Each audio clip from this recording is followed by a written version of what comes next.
Hi all, നമുക്കിന്ന് മഞ്ഞളട ഉണ്ടാക്കാൻ നോക്കിയാലോ.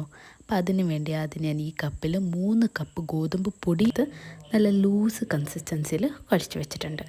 പിന്നെ അവിൽ, ഒരു ഫുള്ള് തേങ്ങ ചിരണ്ടിയത്, പിന്നെ ചക്ക വരട്ടിയതാണ്. അത് ഓപ്ഷണലാണ് കേട്ടോ, ഇവിടെ ഉണ്ടായതുകൊണ്ട് എടുത്തതേ ഉള്ളൂ. പിന്നെ ആവശ്യത്തിന് മധുരത്തിനനുസരിച്ചുള്ള ശർക്കരയും. ഇനി നമ്മുടെ മെയിൻ ക്യാരക്ടർ എത്തിയിട്ടുണ്ട്, മഞ്ഞളില. ഇത് വെച്ചിട്ടാക്കുമ്പോൾ നല്ല പ്രത്യേക സ്മെല്ലും നല്ല ടേസ്റ്റും ഒക്കെയാണ് കേട്ടോ. അപ്പോൾ നമുക്ക് മിക്സ് സ്റ്റാർട്ട് ചെയ്യാം.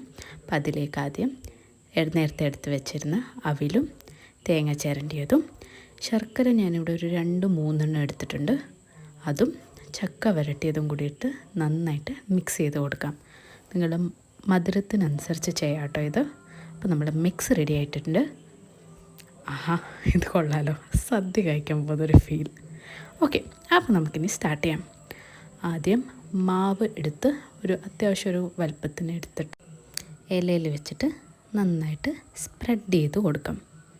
അപ്പോൾ അതിന് ശേഷം നമ്മൾ റെഡിയാക്കി വെച്ച മിക്സ് എടുത്തിട്ട് നന്നായിട്ട് ഈവൻലി എല്ലാ പോർഷനിലാവുന്ന പോലെ നന്നായിട്ട് സ്പ്രെഡ് ചെയ്ത് കൊടുക്കണം. അതിനുശേഷം ഇല ഇതുപോലെ മടക്കി വയ്ക്കാം. അപ്പോൾ നമുക്ക് ബാക്കിയുള്ളത് കൂടി ഇതുപോലെ സെറ്റാക്കി ഞാനിവിടെ എടുത്തിട്ടുണ്ട്.